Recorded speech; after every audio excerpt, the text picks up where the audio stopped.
Hello guys, welcome to United's Glory. Manchester United absolutely rob Brighton of a point with a last minute penalty from Bruno that ultimately gave Manchester United 3 points.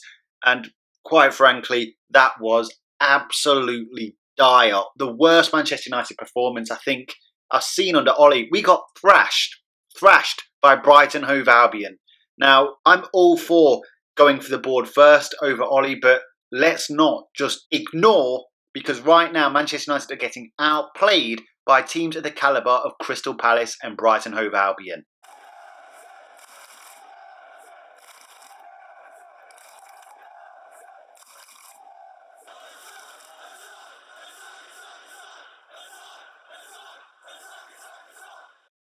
Do we need players like Sancho to compete for the title? Yeah, sure. The board should be backing the manager and it would help us take that next step.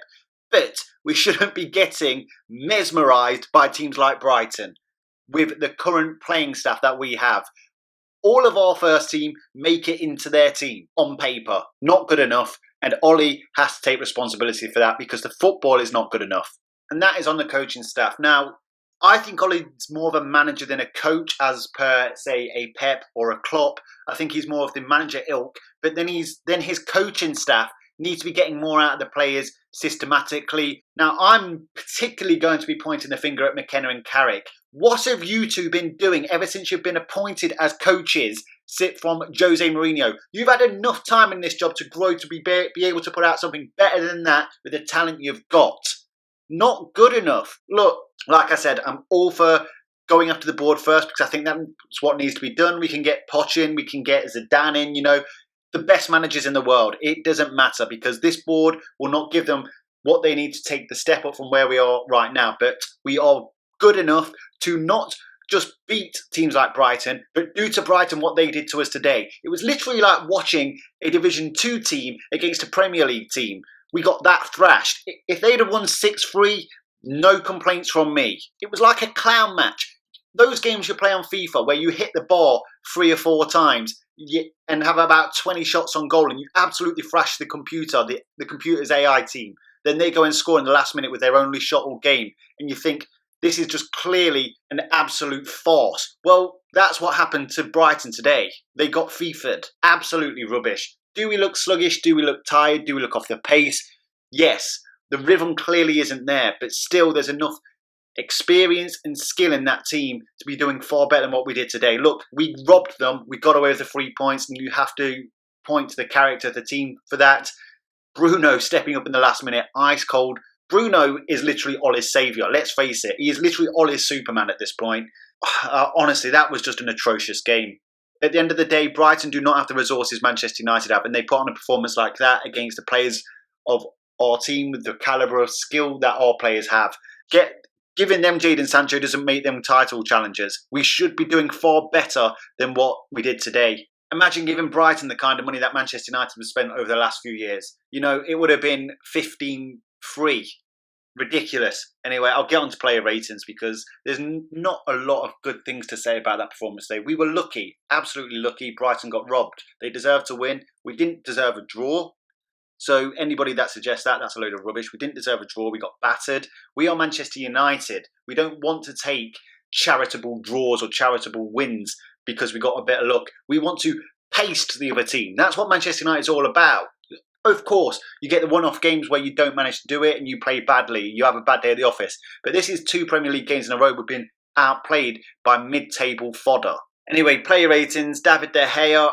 I'm going to be honest, David De Gea was one of our better players today. Kept us in the game with a couple of saves. Look, I've been very critical of David De Gea, but his concentration does seem to have improved since Dean Henderson is now in the ranks competing with him. Because, he was on the ball all match today. That save at the end, last year, you could have seen that going through his legs and in the goal because he weren't concentrated on alert. But, an okay game today. And you have to say, some of his saves kept us in the game and gave us a platform to go and win the game. So I'm going to give David De Gea a 7 out of 10. Onto the defence, and it doesn't get good from here. Luke Shaw, he made some marauding runs, which is what I want to see from Luke Shaw. He's got to do it 5 or 6 times a game, though. He did it 2 or 3 times today. So it was actually a good game from Luke Shaw today, but he did some wayward passes, some really frustrating passes at times, which really brought a lot of counter-attacks to an end. So I'm going to give him a 5 out of 10 because he weren't one of the worst players, but, he weren't great either, really. One of his better games, though, that's how low the bar has fallen. Wan-Bissaka, awful. Awful. Drop him for that performance. Deserves to be dropped. I'm a fan of Wan-Bissaka. He's young, he's got plenty of time to improve, but that was awful.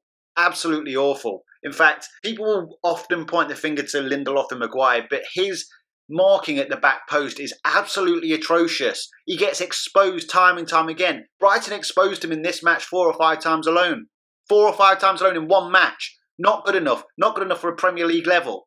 I could have marked players at the back post better than that and tracked their runs better than that. That was absolutely atrocious from Wan-Bissaka. I'm going to give him a 1 out of 10. Rubbish. Is that harsh? You may say so, but as far as I'm concerned, crap defensively, crap offensively. I'm giving Luke Shaw credit for making a few marauding runs. That's low level for what a Manchester United player should be. I didn't see any of it from Wan-Bissaka today. Not offensively, not defensively, like I said. Rubbish. He's great in one-on-one situations. That ain't good enough to be a Manchester United player. You can't just be good at one thing. Look, I'm not saying he isn't good enough for Manchester United, but today's performance, then he deserves to be dropped. Fosu-Mensah was better than what Wan-Bissaka was today, last week against Crystal Palace. So I think he needs to be looking over his shoulder because he hasn't been good since Project Restart. 1 out of 10 for Wan-Bissaka. Absolutely atrocious. Harry Maguire, I'm going to give him a 5 out of 10. Look, it's easy to blame the defenders. They are often easy scapegoats. But at the end of the day, Harry Maguire was involved in 2 of our goals today. He made himself a presence in the opposing box. None of the goals that went against us were particularly his fault. Defensively, we were awful, but I think we were defensively awful as a team rather than just the defence itself. But, like I said, he made himself a presence in their box, which is something that I really wanted to see from him this year. Causing problems in the opposing box from set pieces and corners, and we can get goals that way. So, I thought it was his goal. I would still have given him that first goal. I think giving it as an own goal is a bit disingenuous, but ultimately, it was his header that got us a penalty in the end, which ultimately won us the game. So I'm going to give him a 5 out of 10. Might even be being harsh. I could potentially give him more, but I'm just going to give him a 5 out of 10 because defensively, as a team unit, we were awful.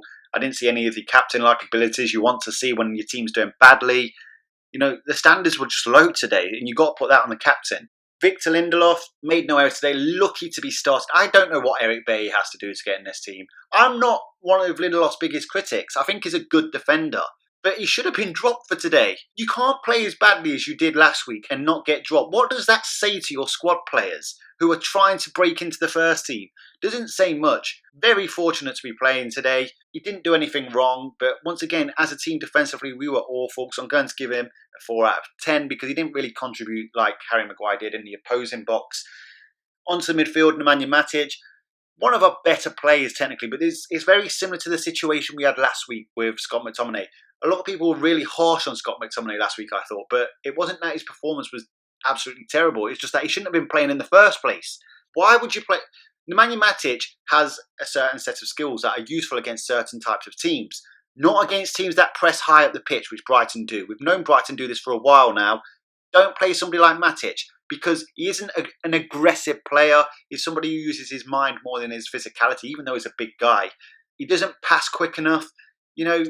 Fred should have been played today. I don't know what Fred has to do to start. It's ridiculous. Anyway, I'm going to give Matic a 5 out of 10 today because, like I said, he weren't particularly that bad himself, but we shouldn't be needing a player like him against a team like Brighton. Paul Pogba, absolutely atrocious today, off the pace, out of rhythm. The guy just doesn't look ready for the season, passing all over the place. Nice little bits of skill here and there, but you've just got to do far more. And the problem is, I don't think you should ever take a player like Pogba off because he can make something happen. But, you can't complain too much about him getting taken off because he was rubbish. My question is what the hell did we buy Van der Beek for if we aren't going to bring him on for Pogba and press the issue and try and force the game and score another goal? We brought Fred on. I'm a big fan of Fred, but he didn't change the game in any kind of way because the game was going very much against us at that point. But, Pogba just looks off the pace. He needs to get back to match sharpness, fitness, whatever it is, very, very quickly. Teams are pressing us far more now because they know if they press us early on and get an early goal, we struggle to break low blocks down, which was what Brighton was trying to do. And they're targeting Pogba. Pogba needs to get up to speed. Otherwise, we're going to continue struggling. We need to see him further up the pitch as well. 4 out of 10 for Paul Pogba. Bruno Fernandes, really poor in the first half, but some good crosses. He gives the ball away far too much. He gave the penalty away. I thought that was a bit harsh. I thought the player ran into him more than anything. I do think it was a penalty, but I just think he was a bit unlucky there, really. In the second half, though, he was one of our better players. He kept threading the ball through to the likes of Anthony Martial, Marcus Rashford and Mason Greenwood, and they just kept messing it up. I'm just going to be brutally honest. He set up Marcus Rashford's goal. It looked like a solo goal, but it was actually a very good pass from Bruno Fernandes to set him down the line. So I'm going to give him a 7 out of 10 because ultimately he stayed ice cold for that penalty at the end and it ultimately won us the game. Onto this forward line, which I'm going to be honest is getting incredibly overrated, especially by the likes of Rio Ferdinand today on BT Sports. You know what? They were poor, all of them. Apart from Marcus Rashford's brilliant solo goal, he was rubbish other than that. Absolutely poor. Barely contributing to the game. No press at all from this forward line. And, why aren't we pressing defenders? Why are we letting them have so much time on the ball? We're playing counter-attacking football. Why aren't we adapting to the modern game and starting to press teams more? Just rubbish. Marcus Rashford, I was calling for him to be subbed off before his goal. Now, obviously, it would have gone against me because he ended up scoring a very good goal. But ultimately, everything else he did was rubbish. Rubbish. His form since Project Restart's not been good enough. He needs to affect the whole game and not just bits of the game. He's starting to he's always reminded me of Nani, but Nani was better than him. Nani was better than Marcus Rashford, and many people thought Nani wasn't good enough at the time. Rashford produces moments of magic like Nani, but Nani was actually more consistent than Marcus Rashford. Anyway, great goal, but he needs to start affecting the whole game rather than bits of the game. Hopefully that goal gives him the confidence to kick on now. I'm going to give him a 6 out of 10 because of his goal, but if it weren't for the goal, he would be getting a lower rating. Mason Greenwood, he was probably one of our busier forwards. His movement was better than Anthony Martial and Marcus Rashford's. He pressed more, but defensively, in terms of covering his man and helping Aaron Wan-Bissaka out, he didn't do it at all. Not that Aaron Wan-Bissaka covered himself in any glory whatsoever, but ultimately, Greenwood didn't do anything. So I'm going to give him a 5 out of 10. He did deserve to come off in the end. Sometimes he needs to pick out a pass as well rather than go for goal. He is a bit too greedy. I understand forwards are like that, and he is young. But there was one moment in the first half he could have picked out Bruno Fernandes for an easy goal, and he didn't do it. Anthony Martial, one of his poorer games, 4 out of 10. His first touch was really off the boil today. His link-up play wasn't particularly great. People are going to talk about service, but as a Manchester United forward, if you look back to our great forwards throughout the years, Cantona, Van Nistelrooy, Robin Van Persie, Wayne Rooney, Carlos Tevez, even if everything was going against them, they could produce something out of nowhere to make something happen.